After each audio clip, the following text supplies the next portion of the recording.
আসসালামু আলাইকুম সবাইকে, আশা করি সবাই ভালো আছেন। আজকের ভিডিওতে আমি আপনাদের দেখাবো একটি সুন্দর ও স্টাইলিশ সেলোয়ারে মোহরি ডিজাইন। তাই ভিডিওটি শুরু থেকে শেষ পর্যন্ত দেখুন। ডিজাইনটি করার জন্য আমি লম্বাভাবে নিয়েছি 16 ইঞ্চি এবং আড়াভাবে নিয়েছি 3.5 ইঞ্চি। তারপরে 1 ইঞ্চি থেকে 1 সুতা পরিমাণ কম রেখে সোজাসুজি করে পিন টাক দিয়ে নিব। সবগুলো পিন টাক এক এক করে আমি দিয়ে নিলাম। দেওয়ার পরে কাপড়ের যে মেন বডি থেকে 1/2 ইঞ্চি পরিমাণ একটি দাগ দিয়ে নিব। দাগটি টেনে নেওয়ার উদ্দেশ্য হচ্ছে যাতে সোজা থাকে। আমার ভিডিওগুলো আপনাদের কেমন লাগে সবাই কমেন্টে বলবেন। তারপর 2.5 ইঞ্চি পরিমাণে লম্বা এবং আড়াভাবে 2.5 ইঞ্চি বাঁশ দিয়ে আমি একটি ত্রিভুজ বানিয়ে নিব। ত্রিভুজ বানানোর পরে সেই দাগে আমি সোজা রেখে সেলাই করে নিব। সেলাই করার সময় অবশ্যই খেয়াল রাখতে হবে ত্রিভুজের উপর যেন ভাঁজ না পড়ে। তারপরে মাঝখানে ডরি লুপ দিয়ে আমি ডিজাইন করব। ডরি লুপটি নিয়েছে 2.5 ইঞ্চি পরিমাণ। মাঝখানে এরকম বাঁশ দিয়ে বসিয়ে দিতে হবে। বসানোর পর আবার একটার পর একটা ত্রিভুজ এরকম বানিয়ে যেন গ্যাপ না থাকে, একদম কাছাকাছি যেন থাকে। আর সাইডের কাপড়টা সমান রাখতে হবে যেন মাপগুলো একই সমান থাকে।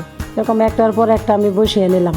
আর আমার চ্যানেলটিতে নতুন তারা অবশ্যই চ্যানেলটিকে সাবস্ক্রাইব করবেন, পাশে থাকা বেল আইকনটিতে ক্লিক করবেন। বসিয়ে দেওয়ার পরে পিন টাক দেওয়া সেই কাপড়টা এর উপরে এবং নিচ দিয়ে উপরে কাপড়টি দিয়ে সেলাই করে নেব। সেলাই করার সময় খেয়াল রাখতে হবে যেন সেলাইয়ের উপর দিয়েই যায়, সেলাইয়ের বাইরে দিয়ে গেলে মাপ কমে যাবে, ত্রিভুজের যে মাপ সেটি কমে যাবে। তারপর উপর দিয়ে একটি চাপ সেলাই দিয়ে দিব। চাপ সেলাইটি দেওয়া হয়ে গেলে তারপরে নিচে মোহরি সেলাইয়ের জন্য কাপড়টি নিচ থেকে জয়েন করে নিতে হবে।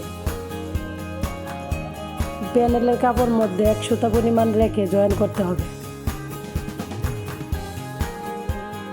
এরকম জয়েন করার পরে তারপরে উল্টিয়ে নিয়ে মোহরি কাপড় নিয়েছি আমি 2 ইঞ্চি পরিমাণে।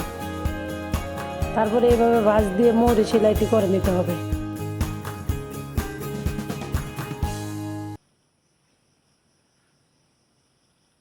সেলাই করার সময় অবশ্যই খেয়াল রাখতে হবে যেন পাকা রিং না পড়ে, একদম সোজা স্ট্রেট যেন থাকে। এই তো হয়ে গেল আমার সেলোয়ারে মোহরি ডিজাইন। এরকম আরও স্টাইলিশ সেলোয়ারে মোহরি ডিজাইন, হাতায় ডিজাইন পেতে আমার চ্যানেলটাকে সাবস্ক্রাইব করুন এবং পাশে থাকা বেল আইকনটিতে ক্লিক করুন। ধন্যবাদ সবাই।